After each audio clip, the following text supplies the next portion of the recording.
Andrew Schumacher recently published a video where he tries to discredit me for my use of scholarly resources. He claims that I appeal to scholars in a misleading way. In this video, I want to respond to Andrew's criticisms. First, let me say that this is not the type of video I enjoy making. I much prefer focusing on the biblical text and providing sound exegetical arguments to support my position, and I welcome criticism of my arguments. My philosophy is that the people will decide, so may the best exegesis win. That's honestly what I'd rather be doing, that is, getting into the biblical text. So why am I responding to a video attacking me personally? The simple answer is that when someone tries to smear you, it's worth asking why. For instance, why does the notorious leftist group Media Matters work so hard to smear and discredit conservatives? It's because they don't want people to seriously consider their arguments. So this is not really about me. Andrew is attacking me personally because he doesn't like my theology, and his goal is to discredit me so that people won't seriously consider my exegetical arguments. That's what this is all about. It's a distraction to try to shift the focus away from Scripture.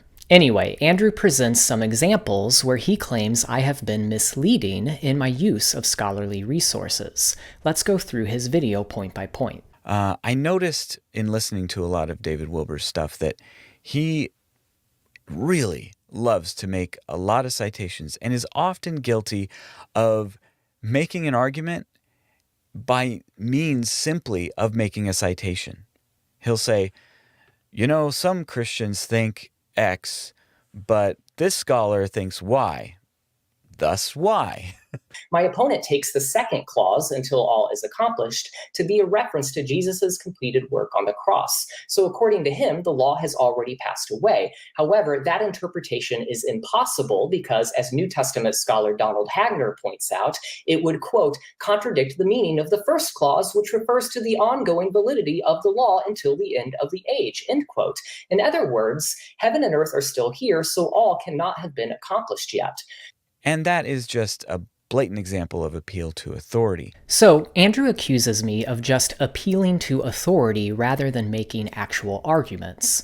But anyone who is familiar with my work knows that's complete nonsense. When I cite scholars, I don't just stop there. I take the time to explain their arguments and demonstrate why they provide the best understanding of the text. You can see this in the very clip that Andrew played from my debate with R.L. Solberg. I explained why Solberg's interpretation of the second clause in Matthew 5:18 is flawed, not simply because Donald Hagner says so, but because, as Hagner points out, Solberg's interpretation contradicts the meaning of the first clause in the verse. That's not an appeal to authority. It's just me referencing a scholar who refutes Solberg's argument on the basis of exegesis. Solberg is not wrong simply because Hagner disagrees with him. He's wrong because, as Hagner points out, the text disagrees with him. Now, I know Andrew is a smart guy, so it's concerning that he claims I merely appeal to authority, especially when the very clip he played from my debate debunks that claim. This raises the question of whether Andrew is intentionally being dishonest. Andrew goes on to complain that I cited a non-Christian scholar in my work on Colossians 2. He also notes that when he brought this to my attention on Twitter, I said that I still think that scholar's reading of the passage is the most plausible, and to let me know when he gets around to doing any actual exegesis on the passage. Here is how Andrew responded to my request. I still think his paper on Colossians 2 is the most plausible reading. Let me know if you get around to doing any actual exegesis. Well, as you know, just reading that, you know that David either is completely unaware of what I actually do here, or he is purposefully lying about what I do here, because that's pretty much all I do is exegesis. So that's just, some silliness on his part. Okay, Andrew, then where is your own paper on Colossians 2? That's all I'm asking for. Why are you wasting time stalking scholars on Facebook and making videos trying to discredit me personally? All I asked is for you to give me your exegesis. There's no reason to get defensive.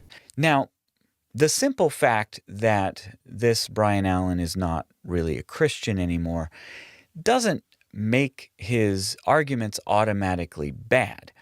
But it does show that David is not really aware of what's going on with the people he cites. Yes, Andrew, that is generally the nature of citations. I don't know the full life story of every scholar I cite.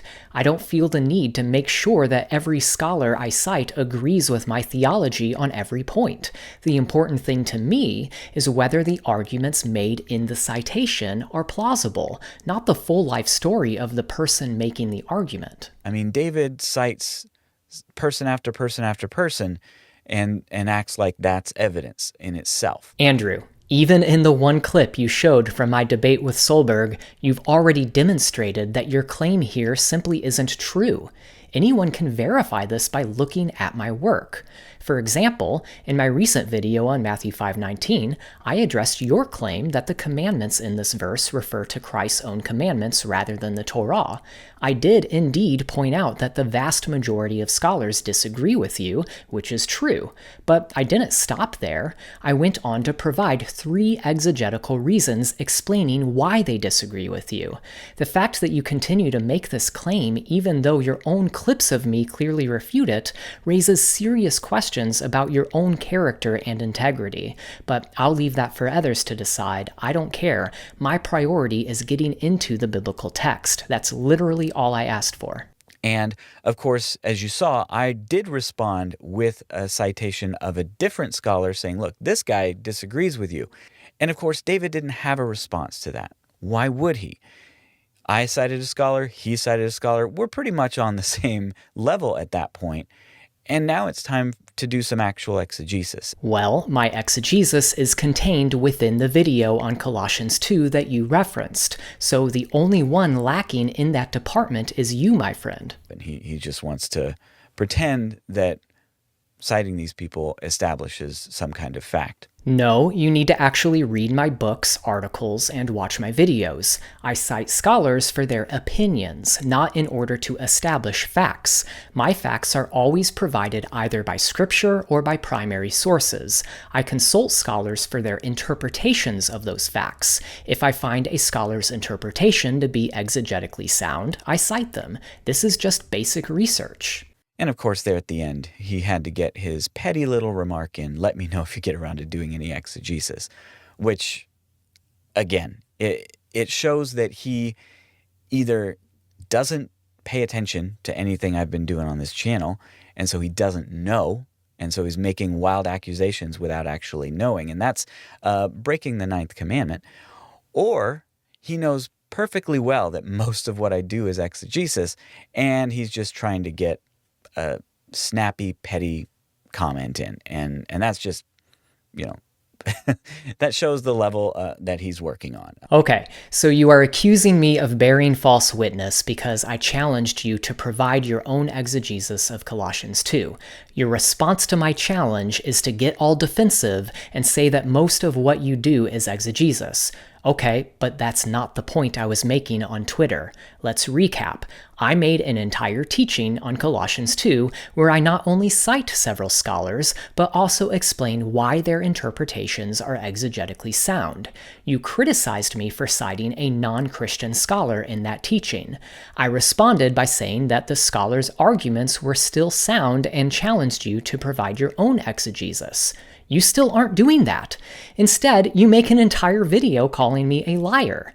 Clearly, your video is just a hit piece at this point, with no substance whatsoever.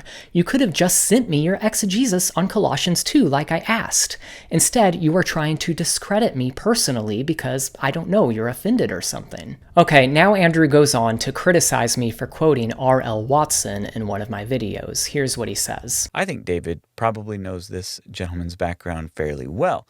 The citation's found in a video on Hebrews 8 and talking about the new covenant, and he cites him. Let's take a look at that clip. Christian scholar R.L. Watson points out, the words the old in Hebrews 8:6 do not appear in the original Greek or any textual variants. Watson writes, But who's Watson? Who is this guy? Who cares? Is the word for old in the Greek text of Hebrews 8 verse 6, or is it not? Personally, I care far more about the validity of the argument itself than about who is making the argument.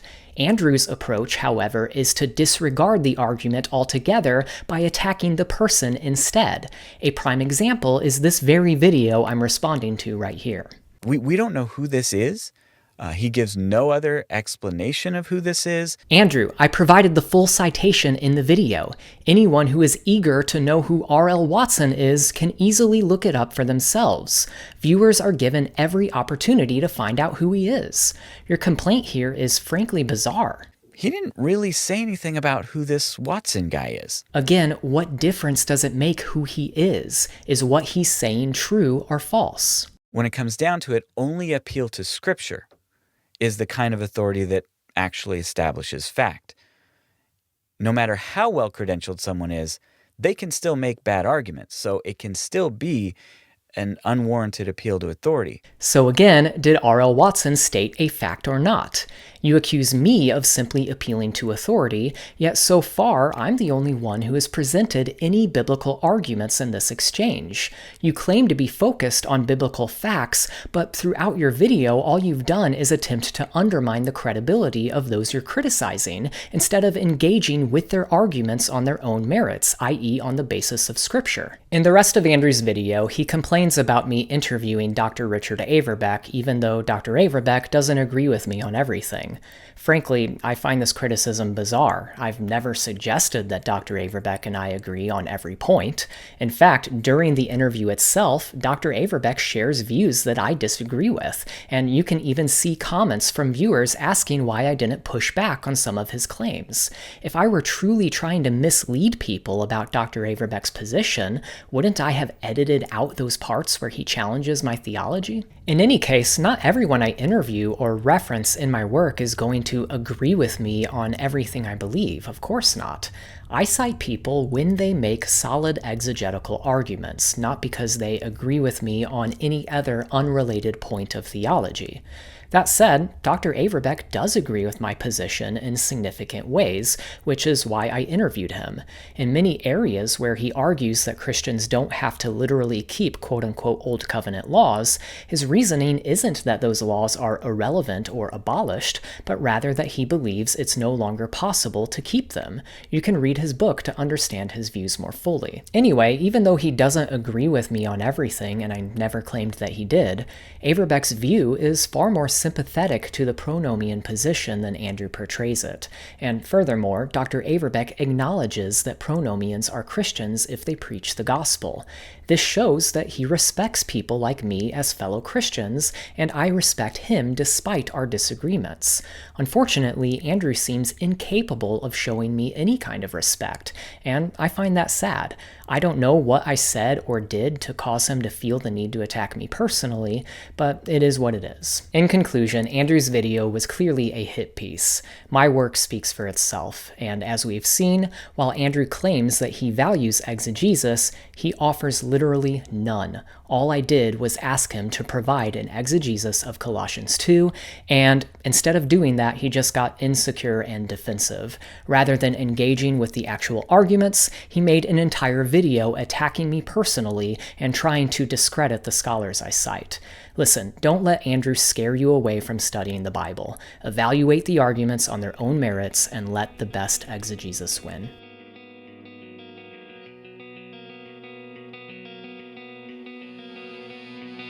Hey everyone, thank you for watching this video. If you liked it, please give it a thumbs up and don't forget to share your thoughts in the comments below. If you want to see more content like this, I want to invite you to subscribe to my channel.